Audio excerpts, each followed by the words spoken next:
Hi అండి. Half KG chicken తెచ్చుకుంటే నలుగురు చక్కగా తినేయచ్చు. ఫాస్ట్ ఫుడ్ సెంటర్లో లాగా కాకపోయినా నా స్టైల్లో చికెన్ ఫ్రైడ్ రైస్ ఎలా చేసుకోవాలో చూపిస్తాను. మీకు వేడి వేడి ఫ్రైడ్ రైస్లో పైన కాస్త నిమ్మరసం పిండి ఉల్లిపాయలు వేసుకొని తింటే భలే ఉంటుంది కదా. ఒక్కసారి నేను చూపించినట్టుగా చేయండి, అద్రిపోతుంది.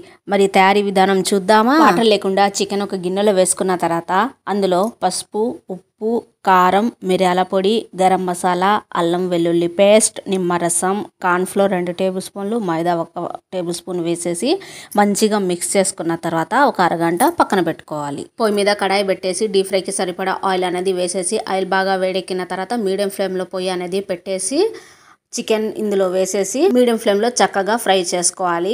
మీడియం ఫ్లేమ్లో ఫ్రై చేసుకోవడం వల్ల చికెన్ అనేది జ్యూసీగా సాఫ్ట్గా వచ్చేస్తుంది. హై ఫ్లేమ్లో చికెన్ ఫ్రై చేసుకోవడం వల్ల పైన క్రిస్పీగా ఉన్న లోపల అనేది ఉడకదు, అంత బాగోదు అనమాట. మీడియం ఫ్లేమ్లో ఫ్రై చేసుకోవడం వల్ల సో చక్కగా ఫ్రై అయిపోయి జ్యూసీగా సాఫ్ట్గా వచ్చేస్తుంది అనమాట.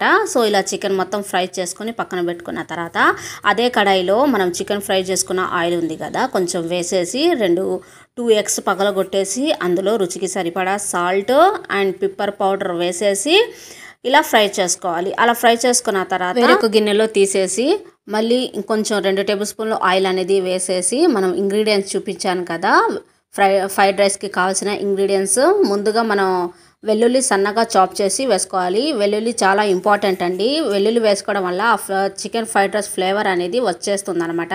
సో వెల్లుల్లి చక్కగా ఫ్రై అయిన తర్వాత ముందుగా కట్ చేసి పెట్టుకున్న వెజిటేబుల్స్ మొత్తం వేసేసి హై ఫ్లేమ్ మీదనే టాస్ చేసుకోండి. ఒక 2 నిమిషాలు ఇలా టాస్ చేసుకున్న తర్వాత మనం ముందుగా ఫ్రై పెట్టుకున్న చికెను అలాగే ఎగ్స్ మొత్తం ఇందులో వేసేసి మళ్ళీ ఒకసారి అలా కలిపేసి 1 కప్ బాస్మతి రైస్ వేసుకున్నాను. సో ఫ్రైడ్ రైస్కి బాస్మతి రైస్ ఉంటేనే రుచి బాగుంటుంది అనమాట. రైస్ వేసేసి హై ఫ్లేమ్ మీద ఒక 3 నిమిషాలు మంచిగా టాస్ చేసుకోవాలి. ఇలా టాస్ చేసుకున్న తర్వాత స్పైసెస్ యాడ్ చేద్దాము. ఇందులో ఉప్పు, ధనియా పౌడర్, జీరా పౌడర్, గరం మసాలా, మిరియాల పౌడర్, కారం వేసేసి మంచిగా మిక్స్ చేసుకోవాలి. మసాలాలు వేసేటప్పుడు పొయ్యి అనేది సిమ్లో పెట్టేసేయండి. మసాలాలు వేసిన తర్వాత పొయ్యి అనేది హైలో పెట్టేసి ఒక 2 నిమిషాలు టాస్ చేసేసేయండి. ఇలా మంచిగా మసాలాలు రైస్కి చికెన్కి పట్టి ఫాస్ట్ ఫుడ్ సెంటర్ లాగా టేస్ట్ వస్తుందన్నమాట.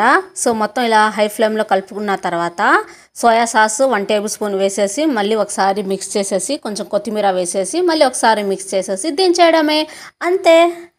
వేడి నా స్టైల్లో చికెన్ ఫ్రైడ్ రైస్ ఎలా చేసుకోవాలో చూపించాను కదా. ఇలా ప్లేటింగ్ చేసేసి దానిపైన ఉల్లిపాయ నిమ్మరసం పిండుకొని తింటే వేరే లెవెల్ అనుకోండి. మీరు కూడా ఇంట్లో తప్పకుండా ట్రై చేయండి. అలాగే మీ ఫ్రెండ్స్ అండ్ ఫ్యామిలీకి వీడియో అనేది షేర్ చేయండి. అలా షేర్ చేయడం వల్ల నలుగురికి తెలుస్తుంది అనమాట. ఎండ్ వరకు చూసి ఒక లైక్ ఇచ్చేయాలండి. ఉంటా మరి, బాయ్.